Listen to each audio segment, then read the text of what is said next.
Ukraine की हालत देखकर नेटो के होश उड़ चुके हैं। अब तक रूस ने नेटो के घातक हथियारों के हजारों चीथड़े उड़ा दिए हैं। स्विट्जरलैंड में नेटो चीफ मार्क रूटे ने 32 देशों को चेतावनी देते हुए साफ कह दिया है कि अगर पुतिन ने यूक्रेन जंग जीत ली तो फिर पुतिन का अगला टारगेट नेटो होगा। नेटो चीफ ने यहां तक कह दिया है कि पुतिन को अगर रोका नहीं गया तो रूस पूरी दुनिया पर राज करेगा। ट्रंप के शपथ लेने के बाद से अचानक नेटो के 32 देश रूस से सटे बॉर्डर पर बेहद एक्टिव हो चुके हैं। रूस यूक्रेन जंग में वॉर फ्रंट से इस वक्त जो खबरें आ रही हैं वो साबित करती हैं कि रूस ने राष्ट्रपति ट्रंप, नेटो चीफ मार्क रूटे और यूक्रेन के राष्ट्रपति ज़ेलेंस्की को साफ संकेत दे दिया है कि जंग तभी रुकेगी जब रूस की हर शर्त को बिना शर्त माना जाएगा।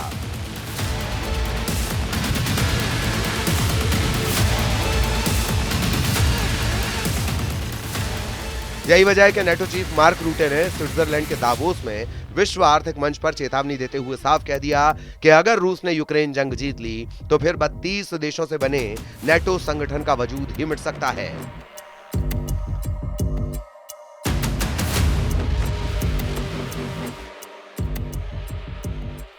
आप इसी से पुतिन के आक्रामक हमले का अंदाजा लगा सकते हैं कि ज़ेलेंस्की ने बातचीत से पहले रूस के मॉस्को पर हमले तेज कर दिए हैं।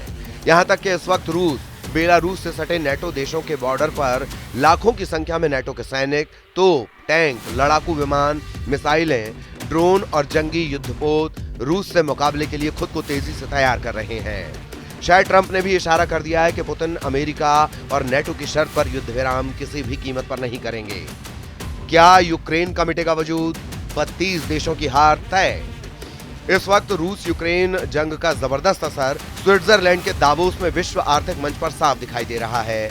नेटो चीफ मार्क रूटे के चेहरे पर उड़ती हवाइयां साफ दिखा रही हैं कि यूक्रेन जंग यूक्रेन और अमेरिका के साथ साथ नेटो के 32 देशों पर भारी पड़ रही है। मार्क रूटे ने तो यहां तक कह दिया है कि रूस को हराना बेहद जरूरी है। अगर रूस जीत गया तो समझिए पूरी दुनिया बदल जाएगी। स्विट्जरलैंड के दावोस में विश्व आर्थिक मंच पर मार्क रूटे की बदहवासी साफ दिखा रही है कि यूक्रेन और नेटो के पास वक्त बहुत कम बचा है और अगर रूस इसी रफ्तार से यूक्रेन के इलाकों को जीतता गया तो फिर रूस को यूरोप में रोकना नामुमकिन हो जाएगा। नाटो महासचिव मार्क रूटे ने दो टूक कहा है कि अगर यूक्रेन में रूस की जीत होती है तो इससे दुनिया के सबसे बड़े सैन्य गठबंधन यानी नेटो की शक्ति कमजोर हो जाएगी। नेटो की विश्वसनीयता बहाल करने के लिए खरबों डॉलर की आवश्यकता हो सकती है।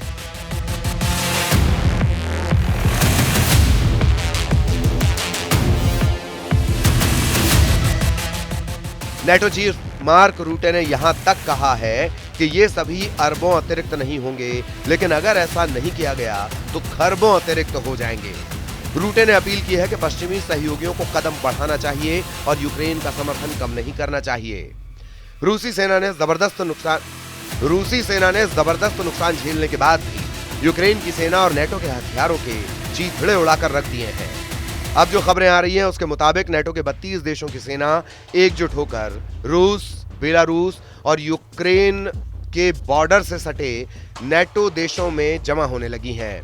तस्वीरों में साफ देखा जा सकता है कि हजारों की तादाद में नेटो सैनिक, उनके टैंक, तोपखाना, लड़ाकू विमान और हेलीकॉप्टर तेजी से रूस से सटे नेटो देशों की बॉर्डर पर जमा हो रहे हैं। पुतिन ने पहले ही कह दिया है कि रूस युद्ध तभी रोकेगा जब उसकी शर्तें यूक्रेन, अमेरिका और नेटो मानेंगे। आप साफ देख सकते हैं कि पहली बार नेटो की सेना इतने व्यापक रूप से आक्रामक तरीके से रूसी बॉर्डर के करीब जमा हो रही है। यानी नेटो चीफ मार्क रूटे की हताशा, घबराहट का साफ असर यहां नेटो सेना के मूवमेंट में दिखाई दे रही है। नेटो की सबसे बड़ी दिक्कत नेटो देश ही बन रहे हैं। नेटो देश हंगरी और तुर्की पहले ही कह चुके हैं कि वो रूस के खिलाफ जरूरत से ज्यादा नेटो के हथियारों को बर्दाश्त नहीं करेंगे। यहां तक कि नेटो देश लिथुआनिया के रक्षा मंत्री लारिनास कासियुनैस ने साफ कर दिया है कि रूस को कमजोर समझना यूक्रेन, अमेरिका और नेटो की सबसे बड़ी भूल साबित होगी। अभी तक अमेरिका और नेटो खुद को जंगी उस्ताद समझ रहे थे। यूक्रेन के राष्ट्रपति ज़ेलेंस्की खुद को युद्ध का चाणक्य समझ रहे थे। ब्रिटेन, फ्रांस, पोलैंड और जर्मनी खुद को युद्ध का गेम चेंजर समझ रहे थे। लेकिन पुतिन ने लगभग 3 साल की जंग में ऐसी बाजी पलटी है कि यूक्रेन के कीव तक पुतिन का रूस कब्जा करने जा रहा है और वो भी नेटो देश के लड़ाकों के साथ। अब आप ये भी जान लीजिए कि नेटो देश के लड़ाके रूस की तरफ से लड़ रहे हैं। इसका दावा कौन कर रहा है और क्यों कर रहा है? वहीं दूसरी तरफ ज़ेलेंस्की का यूक्रेन आखिरी बाजी जीतने की कोशिश में जुटा हुआ है। यूक्रेन ने रूस पर कुछ ऐसे हमले किए जिससे पुतिन को भयानक गुस्सा दिला दिया है।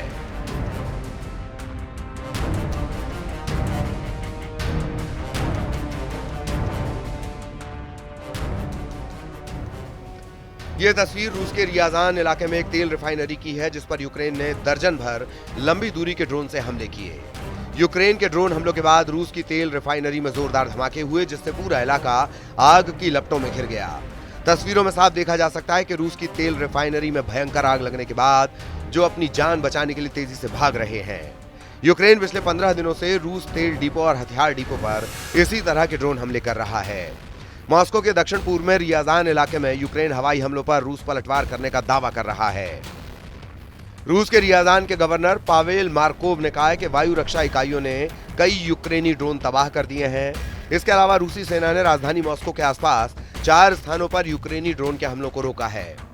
मॉस्को के मेयर सर्गेई सोबियानिन ने यह दावा किया कि ड्रोन को राजधानी के आसपास कई स्थानों पर हमला करने से पहले ही रोक दिया गया। यूक्रेनी सेना इस वक्त रूस के कुर्स्क, ब्रांस्क, बेलगोरोड और रूस के कब्जे वाले क्रीमिया इलाके पर मिसाइल और ड्रोन से हमले करने में जुटा है, लेकिन इसके बावजूद रूसी सेना यूक्रेन के इलाकों को लगातार जीतती जा रही है।